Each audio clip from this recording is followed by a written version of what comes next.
Hi, this is Brian from Pi Grill, and this is all you need to know about operating your grill. To start, we recommend the initial burn-off. See our initial burn-off video or our manual for instructions. Pull down the side table handle, unclip the latches, and open the grill lid. Be sure to fill the hopper before each use, and keep the flame diffuser closed unless you're searing. Insert the batteries, matching the diagram. Slide out the grease and ashtrays to empty, then slide them back in. Press the knob to power on. Press again to enter the menu, and rotate to view options. Scroll to prime, press and hold the knob. When the word stops blinking, pellets are dropping in. Release the knob to stop.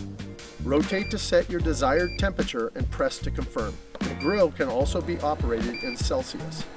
Scroll to recipe, press the knob, and adjust hours and minutes. Once set, the grill saves it automatically. The grill reaches 200 Fahrenheit in 40 seconds. Its dual layer traps heat, and the aluminum grate heats fast, reducing smoke and flare-ups.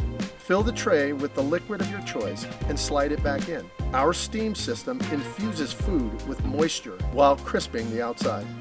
Connect the probe and insert it into your meat.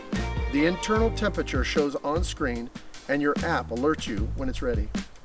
The grill runs on 1 or 2 hot, swappable batteries.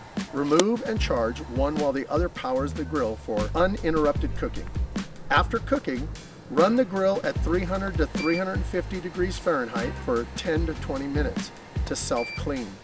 Then press and hold the knob for 3 seconds to shut down. The fan will run for 10 more minutes to cool the burner. Never remove the battery during cool down. Doing so runs the risk of fire due to residual heat. Clean while the grill is still warm. Wipe down the body, dishwash safe grate, and empty trays. Remove batteries only after the fan stops completely. Use cleanout to empty the auger. Only run this function with an empty hopper. After the hopper is empty, select cleanout and press the knob to start. Press again to stop after 5 minutes. Now that you know the ins and outs of your grill, well, let's get cooking.